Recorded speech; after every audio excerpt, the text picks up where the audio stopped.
Health Organization defines mental well-being as an individual's ability to develop their potential, work productively and creatively, build strong and positive relationships with others and contribute to their community. Every year, the World Health Organization marks October 10th as the World Mental Health Day with the objective to sensitize, prioritize, and focus on important aspects of public mental health. This year, the theme is Mental Health in an Unequal World that focus on reducing the gaps between the haves and have-nots that is growing wider by every passing day. Today, we have with us Reverend Dr. Joe Joseph Kuruvilla, the Director of TMA Institute of Counselling, Amaligiri, Kottayam, and is the member of our church. He is here to discuss about general mental health issues prevailing in the society and how to tackle it. Welcome, Achin. Thank you.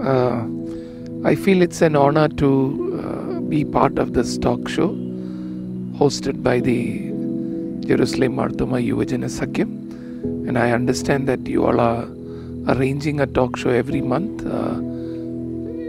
asking the members of our church to talk on specific topics, and I'm happy that the first talk show is on mental health, and this is one area that is not dealt seriously, and there is a very less public awareness on mental illness and mental health.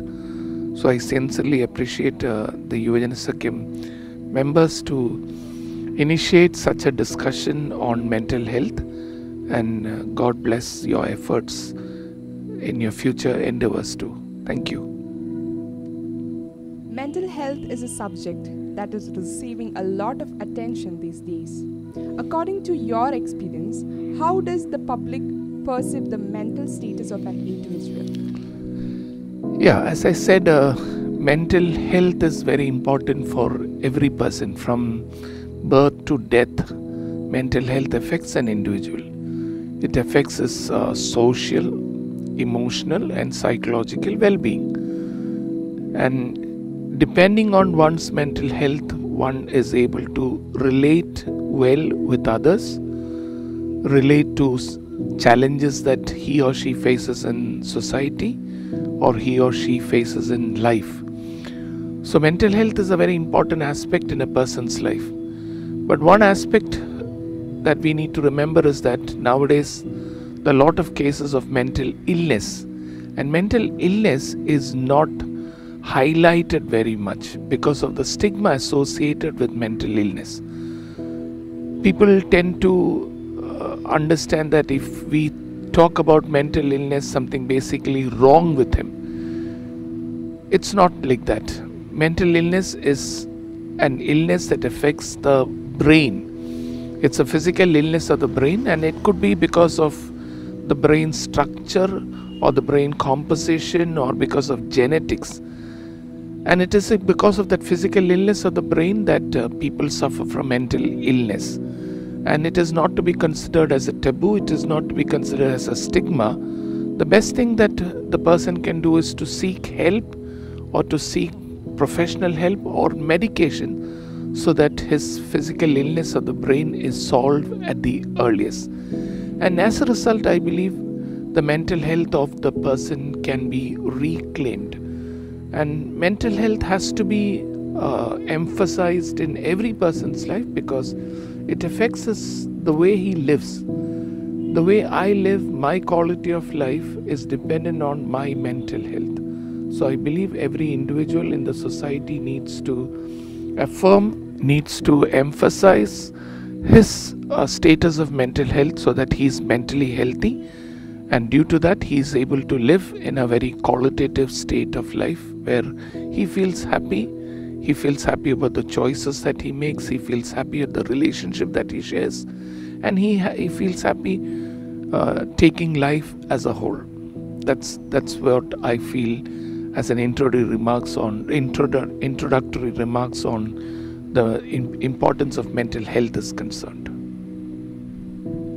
Okay, so There have been several accounts of post-COVID trauma across people of varying ages, in particular anxiety issues, and it has been reported in a large scale. So how can a person or family cope with this post-COVID trauma, in your opinion? Yeah, COVID was something that we never expected to happen in such a magnitude, and nobody was prepared to face the consequences, basically because this was the first time that a disease of this magnitude affected humanity all over the world.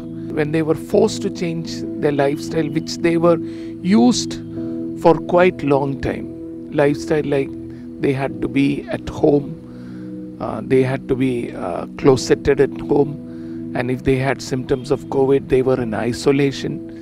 And then especially in the early phase of COVID, what happened was the patients were all put into isolation and they couldn't even meet their family members. So they were in an isolation mode.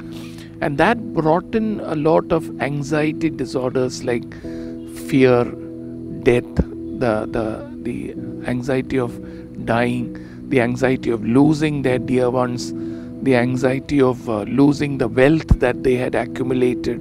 Right, all these things caused huge anxiety disorders on people. See, one of the things which everybody enjoys is that when you start a day, home is a very good place. But in the morning when I go to my place of work or when I go to my place of institution where I study, I get my space to relax, to recreate, to spend time with friends.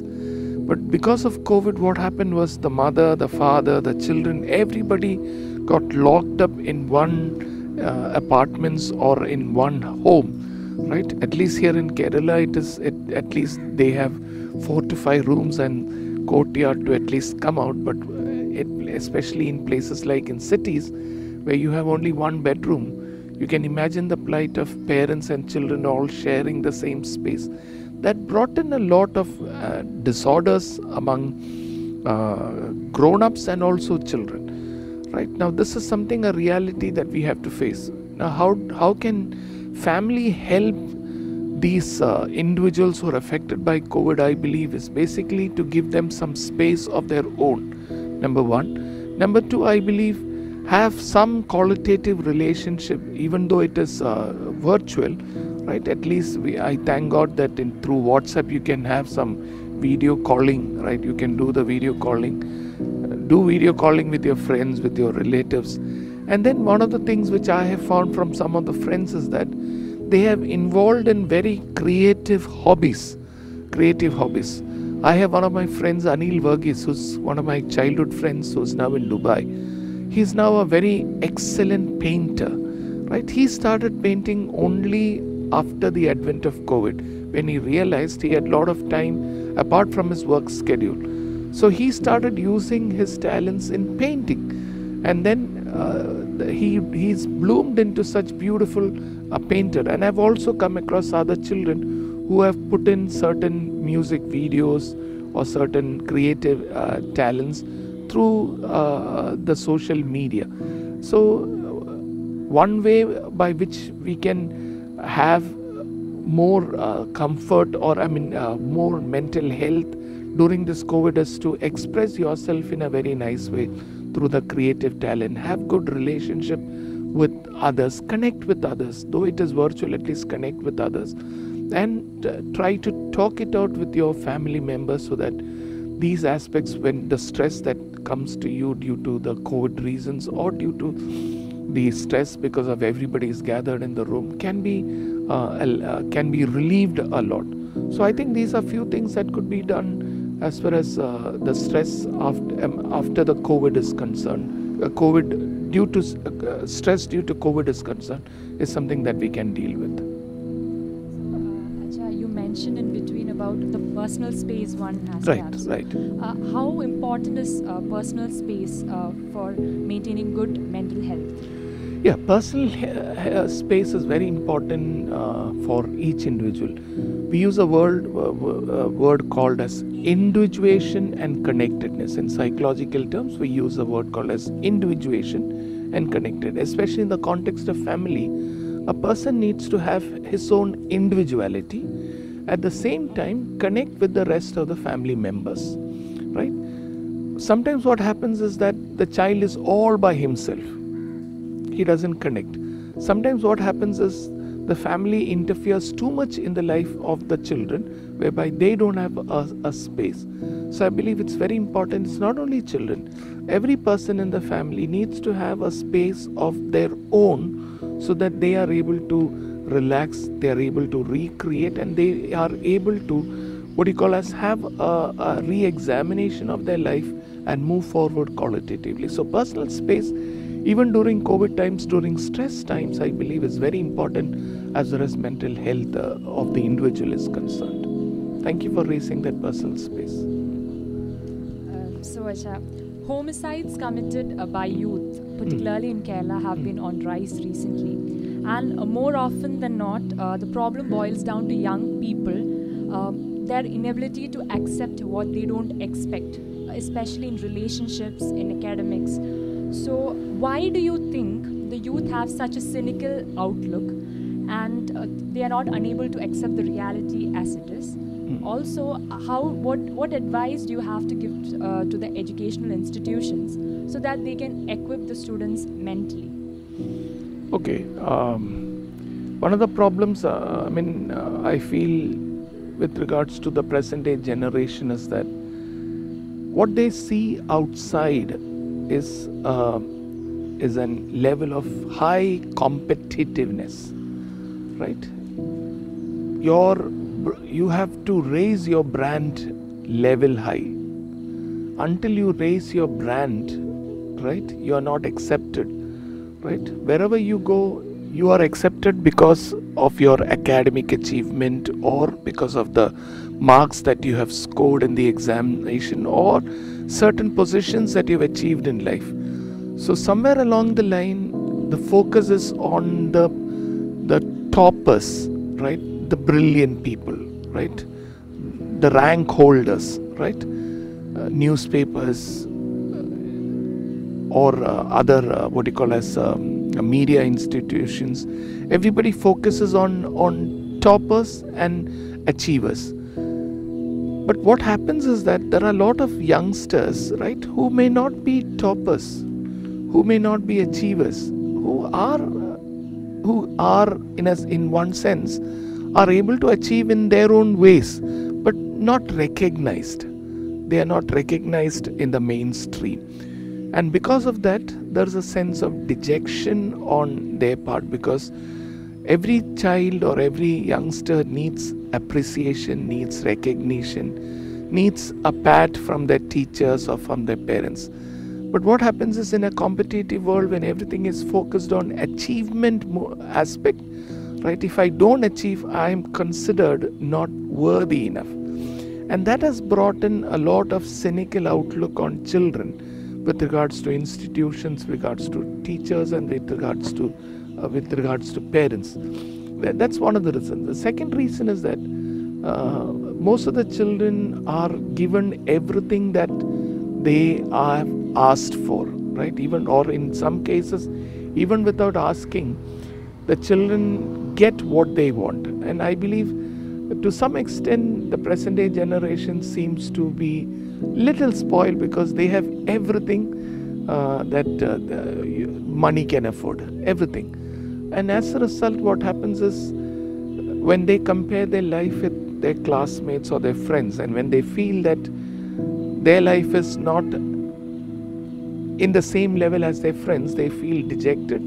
And if they ask something, if they don't get anything from their parents, they feel sad, and they equate it that the parents don't love them.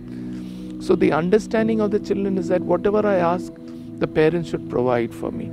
And parents also, because of a nuclear family, they have only 1 or 2 children. So what happens is that they also tend to give whatever the children needs.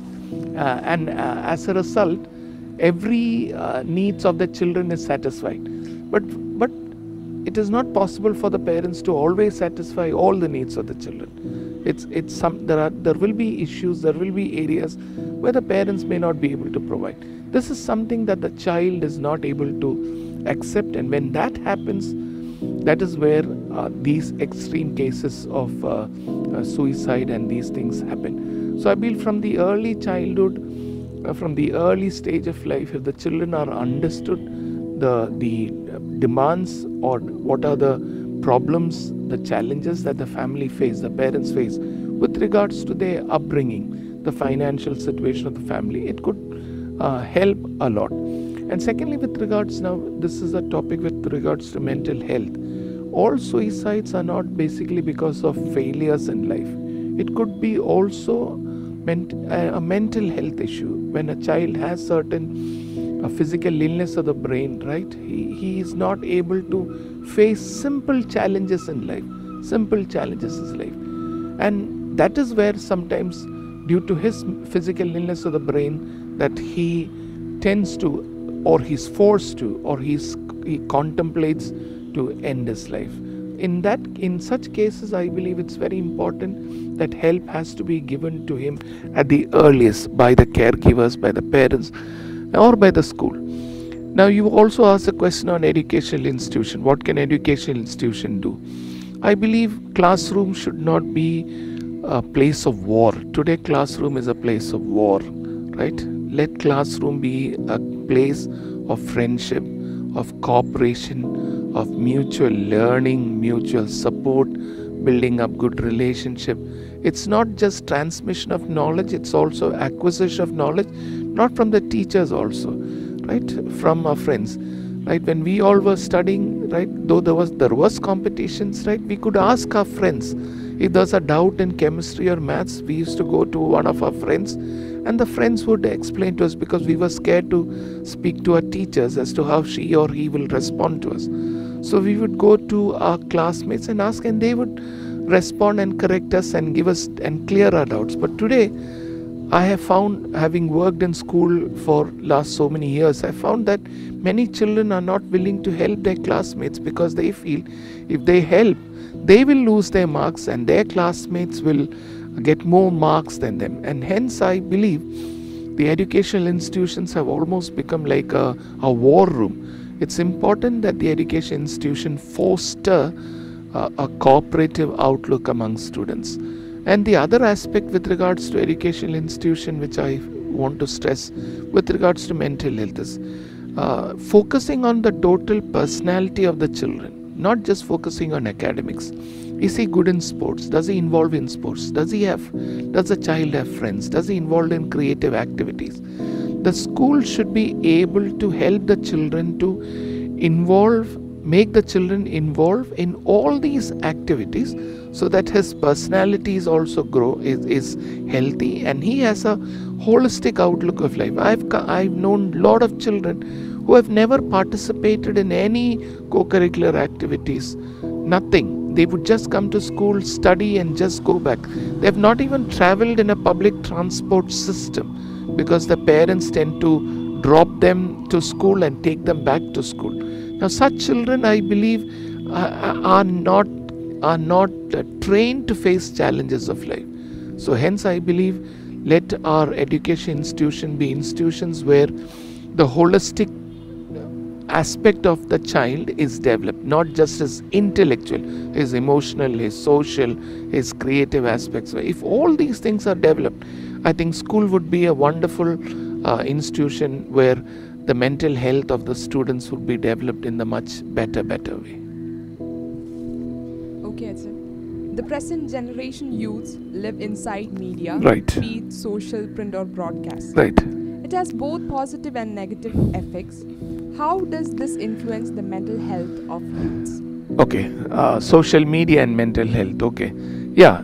Today I believe even a 6th standard student or a primary class student has an account in FB or in Instagram, because he feels if he doesn't have an account in Facebook or Instagram, he's not up to the mark. Excuse me, up to the mark. These are certain, I believe, norms that the child himself has created, or the society has created, that only if I have an account in Instagram and if I have an account in Facebook, that I can be recognized, I will be appreciated, I have acclaim. But then what happens is, once you have an account in Instagram and Facebook, you can't leave it like that. You need to post something. So then the impetus in posting something. So what do you post? So everybody is posting very nice pictures of their picnics, of their retreats, of their families and all those things. And then the child is often forced to post certain stories, post and everything. And what happens is, because of this slow addiction to social media, most of the time is spent on it. Most of the time is spent on it. And when you spend most of the time on a virtual world, he's disconnected with the physical world. And when he's disconnected with the physical world, that is where the mental health suffers. Right? He needs to have a connection with the physical world. Right? I have come across a lot of children here in the center who doesn't even get out of their homes. They are in their rooms full time, involving in their laptops or in their mobiles. Right? They hardly talk with their parents. They hardly spend time with the family. Right? All by themselves. And what happens to such children is that, if you observe their behavioral patterns, right, they get angry very fast. They are emotionally upset very fast. If parents says no, they cannot take it, and everything has to be given to them on a platter. I believe social media, living on a virtual world, has really affected their physical health also, and to a great extent mental health.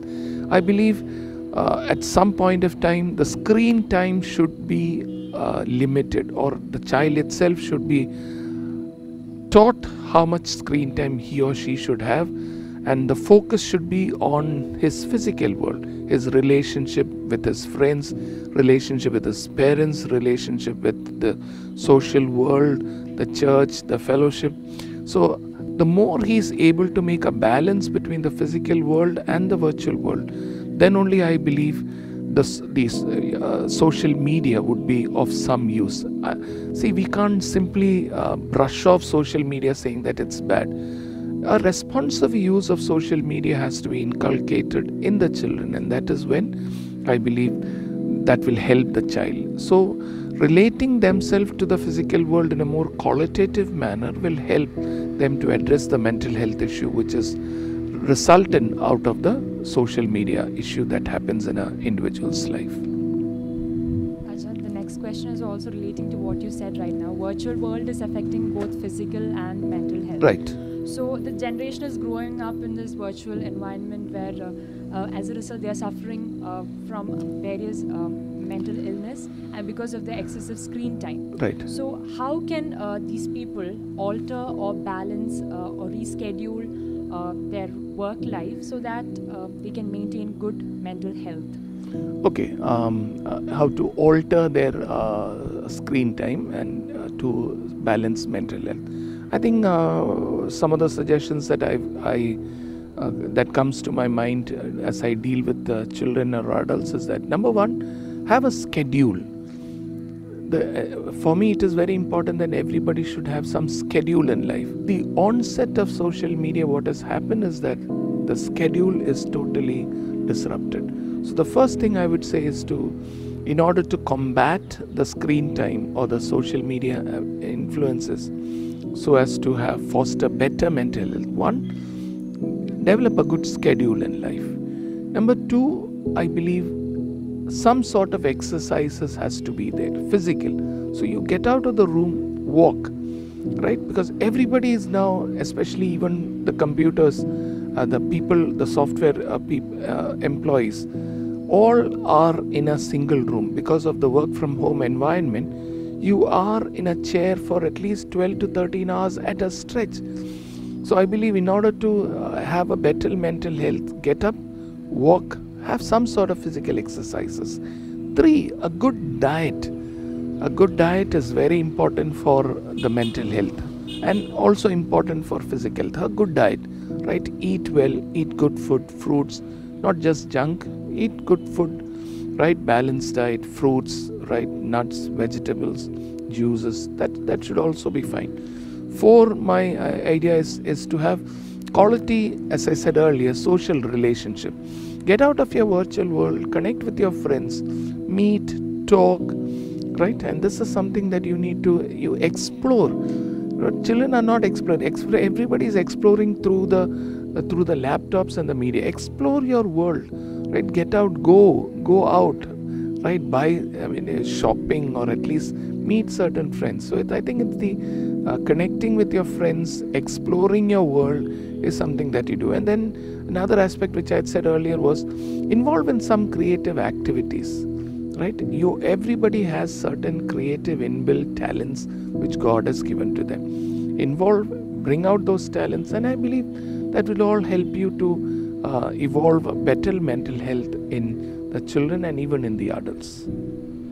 So, added to this, with the onset of the pandemic, we have recently seen a trend like most of the youth are shifting to more of a night, staying up late night. Right. And they're compromising a lot of sleep. Right. So how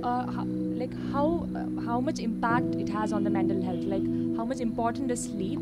Also, when you shift to more of a night person, does it affect the mental health? Yeah, it affects. See, the body also needs rest, and plus the body has a chemistry, right? See, body requires rest.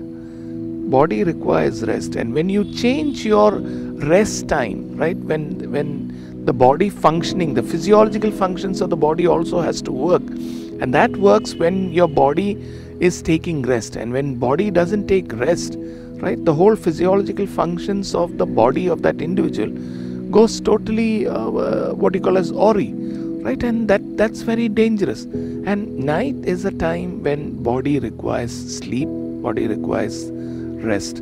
But sad part of it is that most of them are involved in movies, in playing games, and they sleep in the morning. A total dislocation of the time. I believe that is affecting the mental health. So, as I said earlier, a correct schedule in life will help the child to have a better mental health during this season.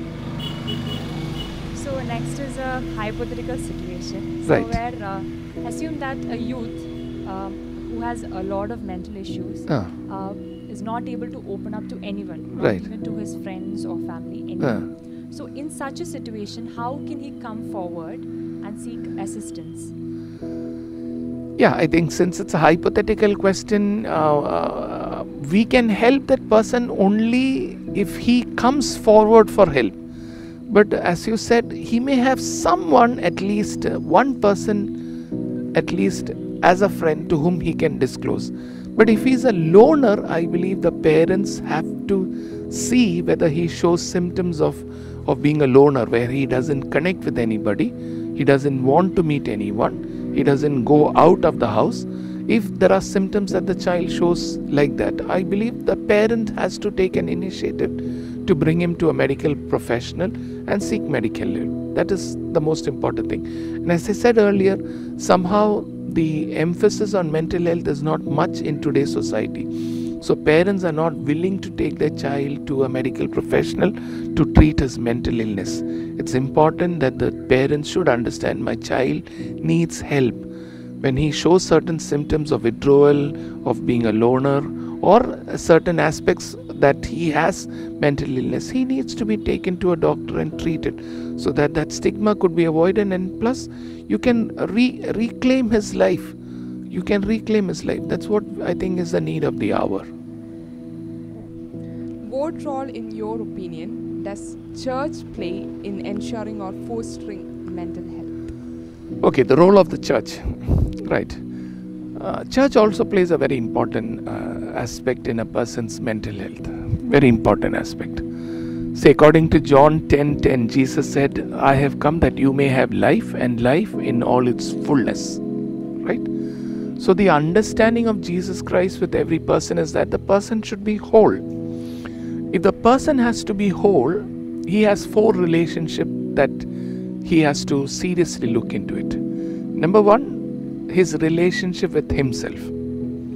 Right? I'm mentally well, I'm mentally whole, or I have a wholeness in life when I have a quality relationship with myself. There are a lot of individuals who do not like themselves. Do I have a quality relationship with myself, which is the crown of creation?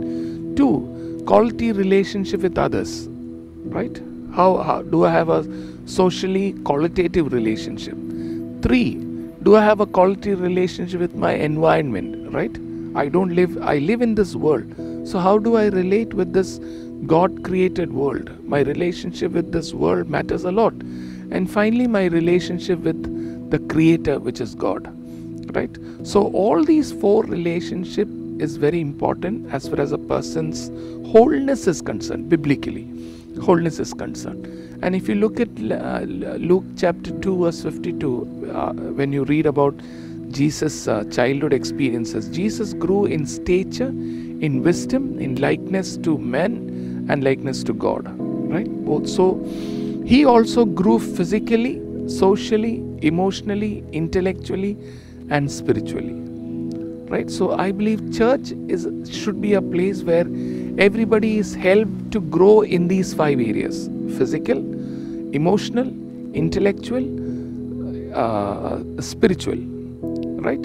So all these areas, if the church is able to play a very definite role, and I believe the church is doing these roles, right?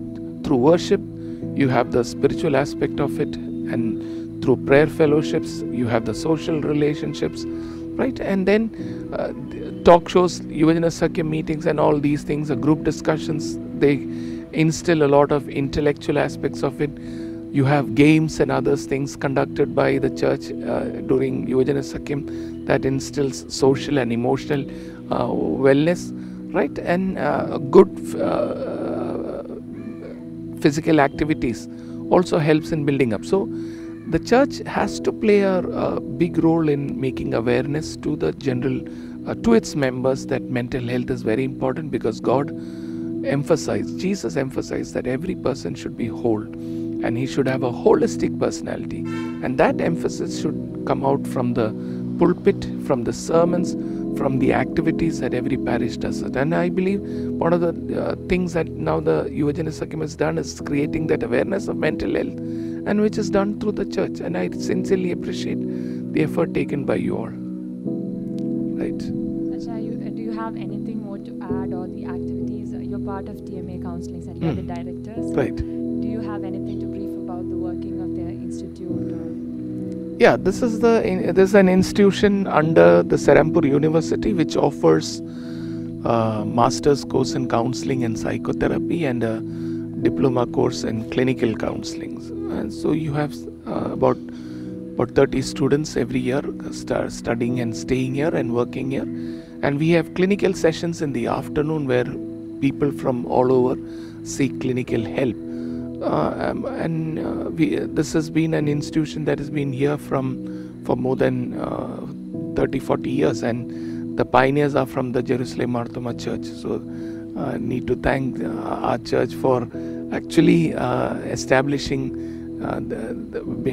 being in the forefront to start this institution. This land is all belongs to our church, and it was gifted to now it is TMA Institute of Counselling, but all this land the great effort has been taken from the Jerusalem Thoma Church, the office bearers, the urchins, and the senior members of the church. All have been instrumental in having this institute here. So Jerusalem Thoma Church needs a pat on their back and a commendation for thinking of such an institution about 30 years back, right? Okay, thank you so much. Thank you. It was nice talking to you all, and I hope and pray that you all have more talk shows, right, and involving more people, so that there's a greater awareness in the general public with regards to very important topics that needs to be discussed, where other people are not aware of, so that through these talk shows they're able to make aware of the importance of such issues and such days. Thank you. I enjoyed it. Thank you.